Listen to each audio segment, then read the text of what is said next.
Bonjour, cette vidéo présente le principe de cotation au maximum de matière. L'exigence du maximum de matière est la deuxième exception au principe d'indépendance que nous verrons cette année, donc qui sont au programme.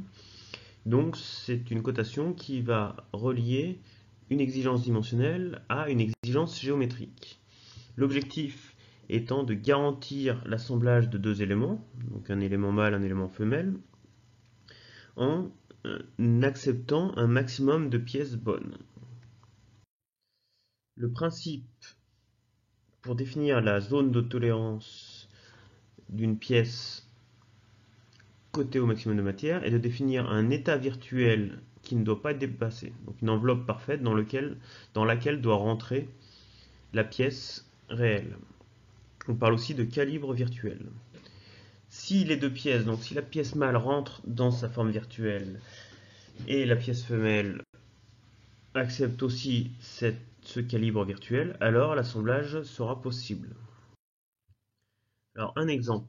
Ici nous avons donc un arbre, une surface donc cylindrique qui est cotée. On voit que l'exigence de perpendicularité pointe sur la cote de diamètre.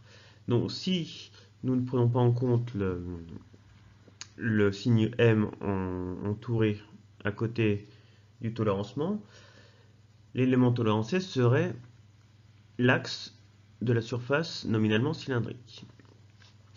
Pour décrire cette cotation, nous allons donc dans un premier temps construire notre référence spécifiée, donc un plan A parfait qui sera donc tangent côté libre matière à la surface nominalement plane A.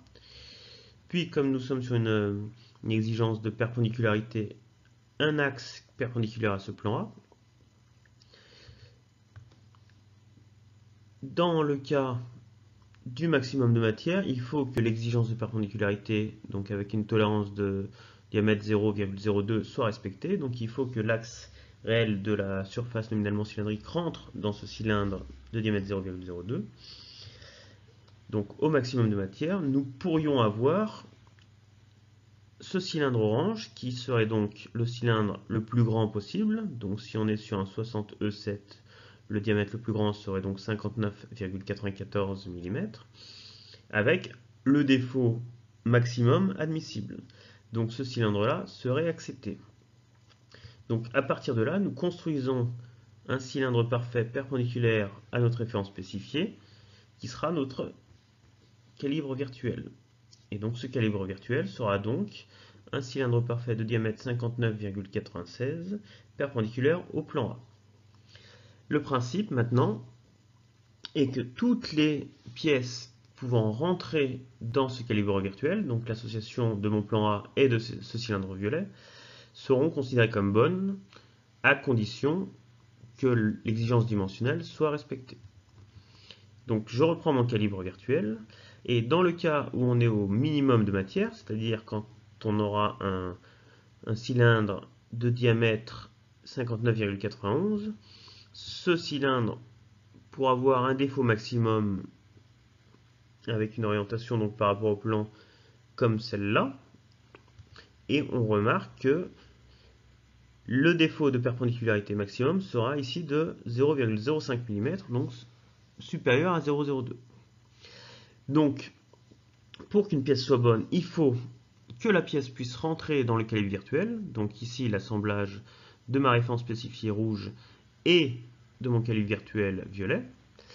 Et il faut aussi vérifier l'exigence dimensionnelle, c'est-à-dire que chaque distance locale, chaque dimension locale doit être comprise entre 59,91 et 59,94 mm.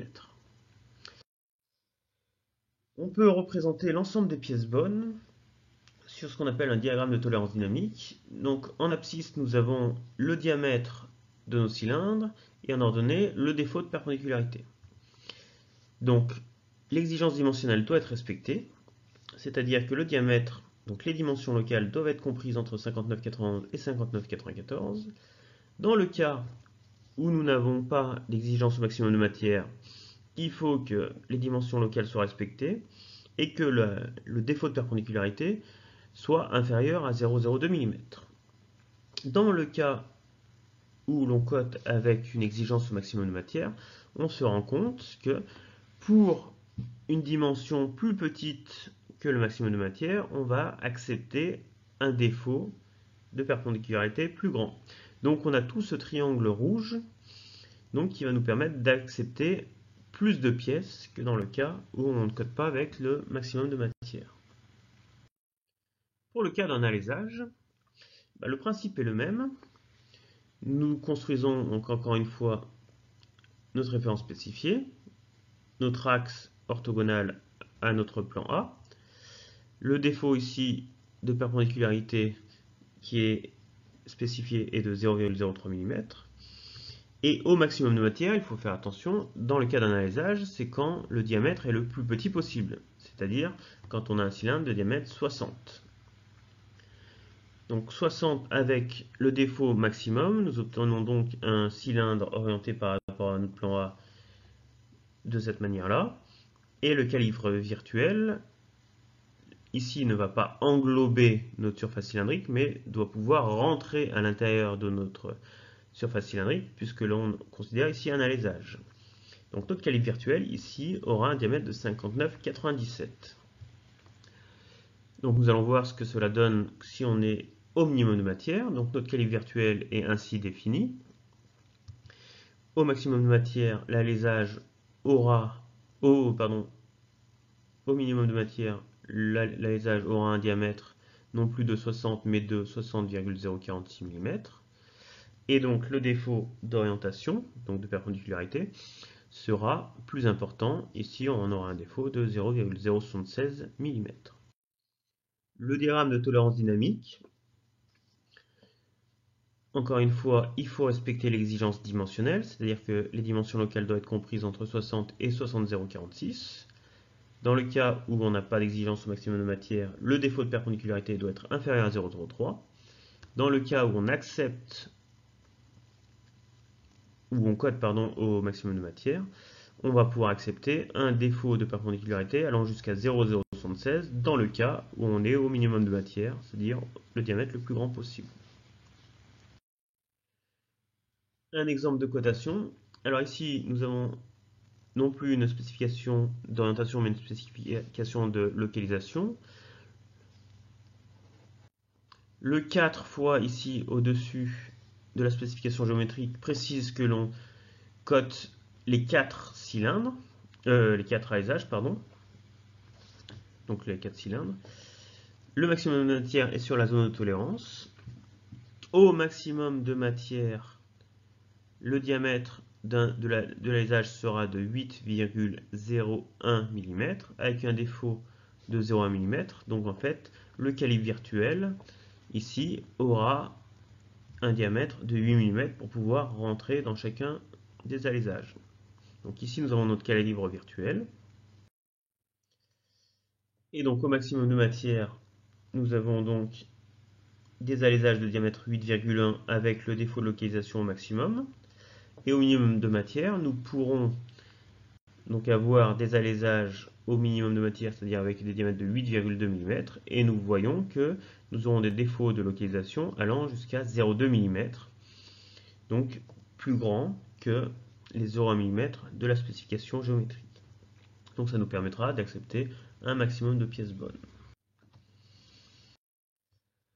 Voilà, donc ce qu'il faut bien retenir sur la cotation au maximum de matière, c'est d'une part que c'est une exception au principe d'indépendance, c'est-à-dire que nous relions le dimensionnel au géométrique, que pour vérifier une exigence au maximum de matière, on construit un calibre virtuel qui doit accepter la pièce réelle. Et cette pièce sera considérée comme bonne si elle rentre dans ce calibre virtuel ou si elle accepte le calibre virtuel, et surtout si les dimensions locales sont toujours respectées. Donc nous avons deux conditions, les dimensions locales qui doivent toujours être respectées et l'acceptation du calibre virtuel. Voilà.